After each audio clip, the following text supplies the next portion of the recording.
pour leurs informations. Nous saluons la présence ici des ministres des Affaires étrangères d'Haïti et de la République dominicaine.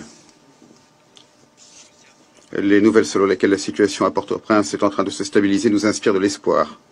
Néanmoins, tout porte à croire que le pays reste à 2 doigts de la catastrophe.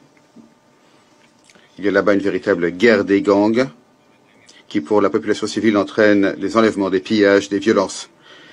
Et chacun a déjà l'habitude de craindre pour sa vie.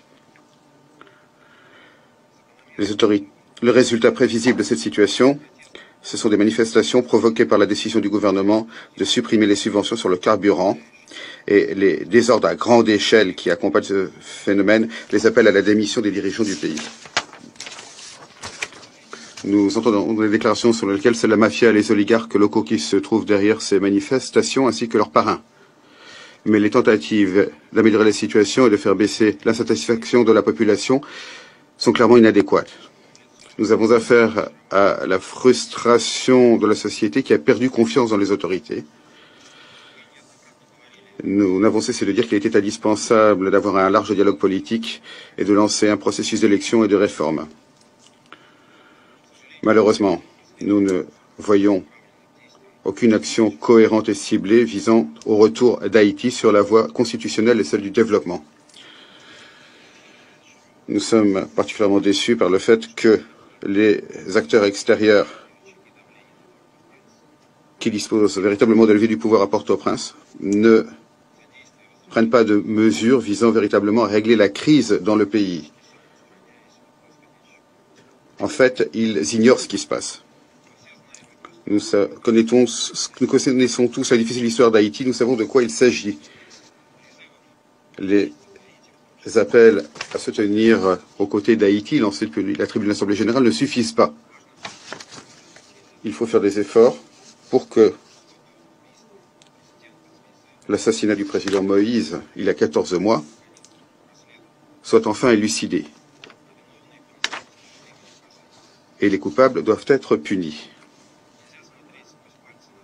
On ne peut pas ignorer le fait que ça fait 6 ans qu'il n'y a pas eu d'élection dans le pays et que ça fait longtemps que les pouvoirs du gouvernement et d'une grande partie du Parlement ont expiré, y compris dans le contexte de la signature en 2001 de la Charte démocratique interaméricaine.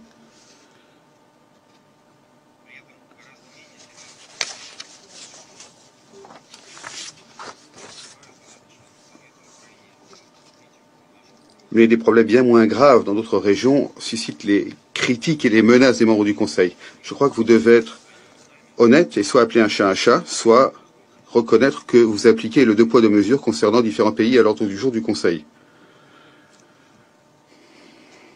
Madame la Présidente, la communauté internationale doit véritablement corriger ses erreurs, définir les véritables besoins des Haïtiens et définir les moyens de véritablement les aider. Sans ingérence dans les affaires intérieures du pays, qui, comme le montre l'histoire, ne mène pas au résultat désiré. S'agissant le projet d'instauration de sanctions ciblées contre les chefs de gang, nous sommes prêts à l'examiner. Il est indispensable d'interdire aux chefs de gang l'accès au financement et d'empêcher leur déplacement. Mais la question, c'est de savoir dans quelle mesure ces chefs de gang utilisent les comptes étrangers et les voyages à l'étranger. Est-ce que ces sanctions ciblées contre eux permettront vraiment de modifier la véritable situation dans le pays où les chefs de bande se sentent comme chez eux? Il convient d'accorder toute notre attention aux itinéraires du trafic d'armes et des flux financiers illicites. Tant que nous ne stopperons pas la contrebande d'armes, elle continuera à alimenter la spirale de la violence dans ce pays, qui mérite depuis si longtemps la paix et le développement. Je vous remercie de votre attention. Je remercie le représentant de la Fédération de Russie pour son intervention. Et je vais maintenant faire une déclaration en ma qualité de représentante de la France. Je voudrais tout d'abord remercier la représentante spéciale, Madame Laline, pour sa présentation, ainsi que la directrice exécutive adjointe du Programme alimentaire mondial et la directrice exécutive de l'ONUDC, Et je voudrais également saluer la présence parmi nous des ministres des Affaires étrangères d'Haïti et de République dominicaine, ainsi que de celle du représentant permanent du Canada. Chers collègues,